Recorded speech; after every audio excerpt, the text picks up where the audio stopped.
Hi everyone, in today's video I will be showing you how I organize myself as a small shop owner, how I get my orders done for clothing specifically. So I know that I typically show you all how to sew these clothes, but in this video I'm going to show you how I organize myself once the orders come in and everything like that.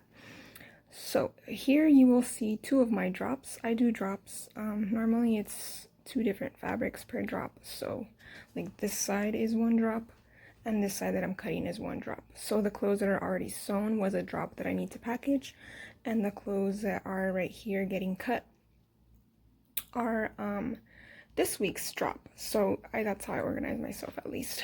So I'm going to walk you through my steps. The first step is actually I make a spreadsheet. I'm not going to show you the spreadsheet because it has customer information on it, but for every single order I write the order number, the customer name, and then what they ordered. And then that I do that for per drop. So after the orders come in, I make sure to put everything into my spreadsheet. And then once I have my spreadsheet, I like to transfer everything over to a little post-it note like this.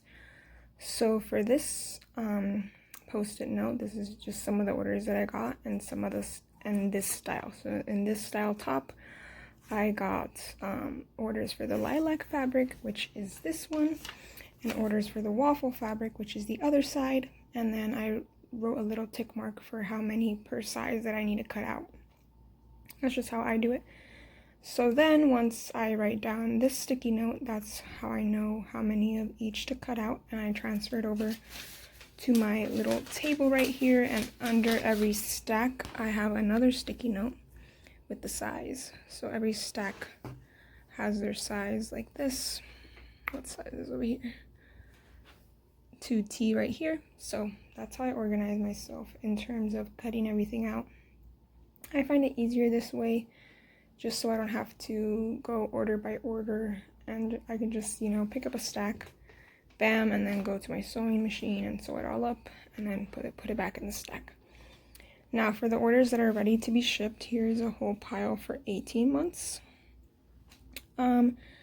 This is how I just organize it. Again, it's the same as in these stacks, but now they are all sewn up. So they used to have their own little cutout stack, but now they are the finished product stack. Normally, stuff like this will take me different steps. Like I'll do the construction step, and then I like to do the step where I add my tags. Or something like this top will take 3 steps. First step is sewing it all together. Second step is hemming. And then third step is the tag. The tag is always the last part so that I know that it's finished. Okay, now I'm going to show you how I prepare everything to be packaged.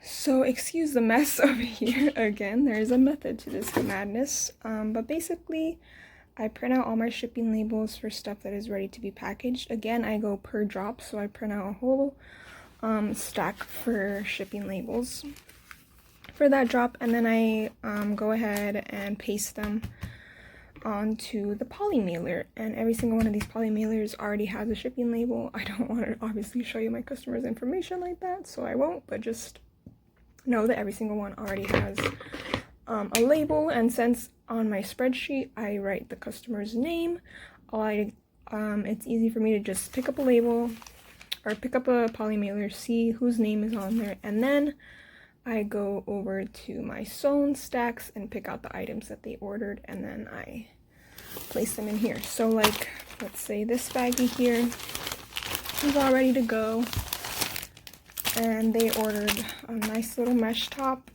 And so I'll put it in here. I like to try and fold it as nicely as possible.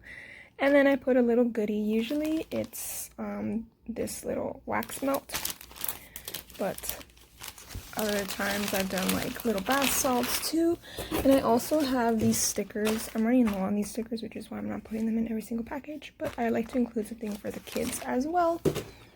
And then it's ready to go. And I put it over here into that pile. That pile is just the pile where I keep everything once it has been put into its corresponding poly mailer. And I don't shut them because just in case I find some discrepancy, like let's say I've gone through this whole stack and then by the end I notice that I'm missing an item or something, I want to be able to go back and check to see that I didn't accidentally put it in one of these bags, you know what I mean?